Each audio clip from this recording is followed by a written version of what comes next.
Birləşmiş Ştatlar dünyanın fövqəladə dövlətidir. Ondan böyük, ondan nəhəng dövlət yoxdur. Və Birləşmiş Ştatların iki partiyalı xarici siyasət kursu var.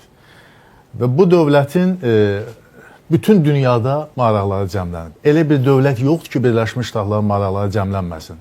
Yəni, qlobal maraqların daşıyıcısıdır. Və maraqları eyni cür deyil. Var həyatı maraq zonası, ona onlar özləri deyirlər vital interests. Var ümumi maraq dairəsində olan ölkələr, bunlar common interests kimi bölürlər. O yerdə ki, Birləşmiş Ştatların ümumi maraqlarına təhlükə var, bu halda mövqe bildirir, bəyanat verir, tənqid eləyir, amma hərbi güc tətbiqindən söhbət getmir. O yerdə ki, Birləşmiş Ştatların həyatı maraqları üçün təhlükə yaranıb, bu dediklərimi deyilir, ardınca isə hədəliyir ki, biz bombalaya bilərik, biz müharibəyə başlaya bilərik. Yəni, bu nöqteyi nəzərdən fərq var. Və təsəvvür edin ki, bir dövlətin 20 trilyon dollarlı ümumi daxili məhsulu olar.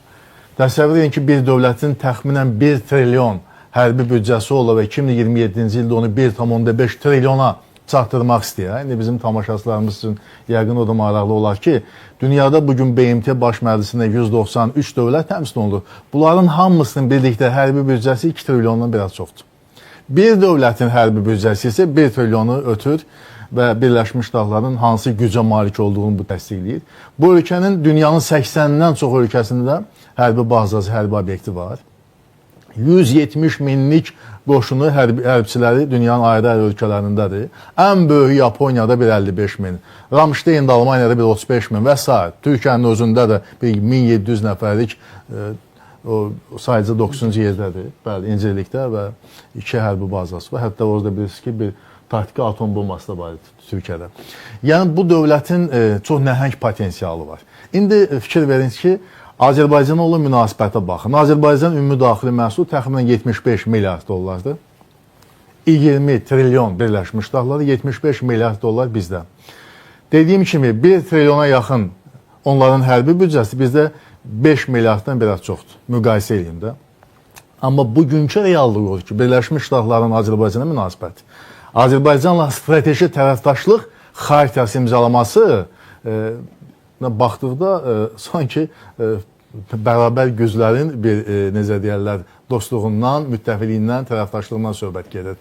Deməli, bugünkü reallıqda əsas məsələ odur ki, dövlətin regional siyasətdə, beynəlxalq siyasətdə ərazisinin, əhalisinin, nə bilim, iqtisadiyyatına asılı olmayaraq hansı töhfəni vermək potensialı və bu dövləti kim rəhbərlik edir və ona etimad etməyə dəyər, yoxsa dəyməz. Bu nöqteyi nəzərdən hesab edirəm ki, ABŞ-Azərbaycan münasibətlərinin indiki yüksək səviyyə çatmasında Azərbaycan prezidentinin şəxsiyyətinə, onun qalib lider olmasına, ərazi bütövlüyü, suverenliyin bərpa etməsinə olan inam, etimad, həm də Azərbaycan beynəlxalq sülhə və təhlükəsizliyə verdiyi töhfə kimi məsələlər xüsusilə kəsb edir. O ki, qaldı bayaqki rəqəmlərlə bağlı, hörmətli həmkarım, yəqin ki, 11 ayın nəticələrini deyir. 2025-ci il üçün deyim ki, ölkəmizin ticarət dövriyyəsi təxminən bir 50 milyard dollar civarında olub. Onun 25 bizim deməli xarici ticarət dövriyyəsindən cəmi. Onun 25 milyarddan çoxu biraz gedib ixracatdır, 24 milyarddan çoxu idxalatdır.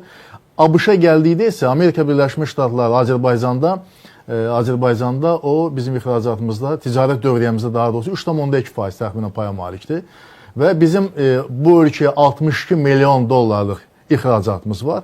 Onların bizə isə təxminən 1,5 milyarda yaxın. Yəni 1,5-dən biraz aşağı. Bütövlükdə, bugünkü reallıqda Azərbaycan-ABŞ ticarət dövriyyəsinin səviyyəsi təxminən 1,6 milyard dollardır. Bu böyük rəqəmdir, yoxsa kiçik rəqəmdir. Hesab edirəm ki, potensial çox böyükdür. Bu rəqəmi artırmaq potensialı var.